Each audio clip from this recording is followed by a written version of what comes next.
بسم اللہ الرحمن الرحیم۔ آج ہم اس ویڈیو میں یزید پلید کے بارے میں جانیں گے کہ یزید وہ شخص تھا کہ جس نے حضرت امام حسین رضی اللہ تعالی عنہ پر ظلم و ستم کے پہاڑ توڑے۔ تو آئیے یزید کے بارے میں جانتے ہیں۔ یزید بن معاویہ ابو خالد اموی وہ بد نصیب شخص ہے جس کی پیشانی پر اہل بیت کرام علیہم الرضوان کے بے گناہ قتل کا سیاہ داغ ہے، اور جس پر ہر قرن میں دنیائے اسلام ملامت کرتی رہی ہے، اور قیامت تک اس کا نام تحقیر کے ساتھ لیا جائے گا۔ یہ بدباطن سیاہ دل ننگے خاندان 25 ہجری میں امیر معاویہ کے گھر میسون بنت بہلد کلبیہ کے پیٹ سے پیدا ہوا۔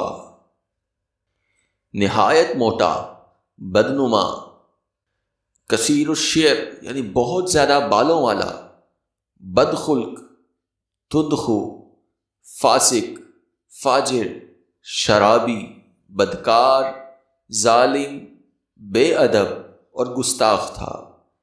اس کی شرارتیں اور بیہودگیاں ایسی ہیں جن سے بدمعاشوں کو بھی شرم آ جائے۔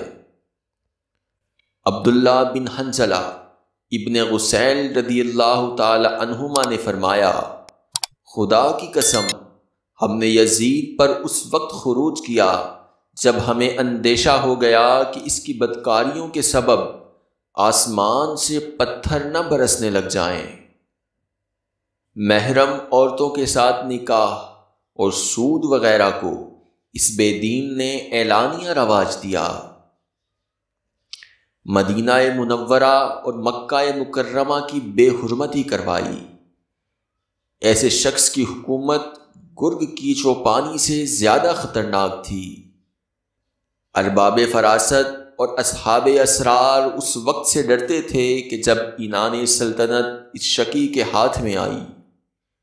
59 ہجری میں حضرت ابو ہریرہ رضی اللہ تعالی عنہ نے دعا کی، اللہم انی اعوذ بک من رأس الستین و امارت الصبیان، کہ یا رب میں تجھ سے پناہ مانگتا ہوں 60 ہجری کے آغاز اور لڑکوں کی حکومت سے۔ اس دعا سے معلوم ہوتا ہے کہ حضرت ابو ہریرہ رضی اللہ تعالی عنہ جو حامل اسرار تھے، انہیں معلوم تھا کہ 60 ہجری کا آغاز لڑکوں کی حکومت اور فتنوں کا وقت ہے۔ ان کی یہ دعا قبول ہوئی اور انہوں نے 59 ہجری میں بمقام مدینہ طیبہ رحلت فرمائی۔ رویانی نے اپنی مسند میں حضرت ابو درداء رضی اللہ تعالی عنہ سے ایک حدیث روایت کی ہے جس کا مضمون یہ ہے کہ میں نے حضور اقدس نبی کریم صلی اللہ علیہ وسلم سے سنا کہ حضور اقدس صلی اللہ علیہ وسلم نے فرمایا کہ میری سنت کا پہلا بدلنے والا بنو امیہ کا ایک شخص ہوگا جس کا نام یزید ہوگا۔